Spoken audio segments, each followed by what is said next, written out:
পিছত স্মোকিং নকৰিব একেবাৰে মই ক'লো মদ্যপান একেবাৰে নকৰিব ফল-মূল ফ্ৰেছ ফল-মূল খাব ফ্ৰেছ ফল-মূল মানে হৈছে কি আমাৰ ধৰক গছৰ পৰা ছিঙি আনি পাৰিলে চকুৰে দেখাবিলাক খালে বেছি ভাল হয় বা আপোনালোকে আপেলো যদি খাইছে ঘা লাগি থকা ভিতৰত ৰঙা পৰি কলা পৰি যোৱা তেনেকুৱা ধৰণৰ আপেল নাখাব খালে মানে স্বাস্থ্যকৰ যিটো ফল-মূল শাক-পাচলি খাই ফ্ৰেছ খাব ফ্ৰেছ শাক-পাচলি আৰু ফল-মূল খাব চৰ্বি কমকৈ থকা খাদ্য খাব বৰ বেছি চৰ্বি থকা খাদ্য নাখাব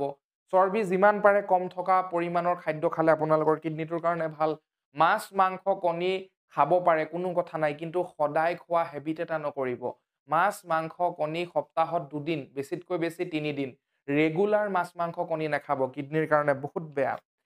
মেদবহুলতা মেইনটেইন কৰিব আপোনালোকৰ যদি অভাৰ ওয়েট আছে BMI টো চেক কৰি ল'ব বডি মাছ ইনডেক্স চেক কৰি আপোনালোকে কি কৰিব ওয়েটটো বেলেন্স কৰি ৰাখিব ওয়েটটো বহুত এটা ডাঙৰ কথা ঠিক আছে ভাল টোপনি ল'ব লাগিব সম্পূৰ্ণ 6 ৰ পৰা 8 ঘণ্টাৰ টোপনি আপোনালোকে প্ৰপাৰ ল'ব লাগিব যদি ভাল টোপনিও নহয় তেতিয়া আপোনালোকৰ কেতিয়াবা কিডনীৰ সমস্যা কিবা এটা হোৱা দেখা পোৱা যায় তো ভাল টোপনি ল'ব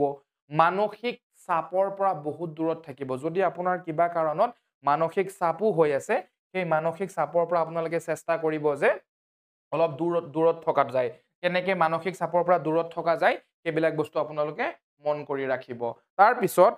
ডায়াবেটিস ব্লাড প্ৰেছাৰ মই আকৌ কৈছো ডায়াবেটিস হাই ব্লাড প্ৰেছাৰ বা হাৰ্ট ডিজিজ যদি আপোনালোকৰ এনেকুৱা ধৰণৰ বেমাৰ আছে ডায়াবেটিস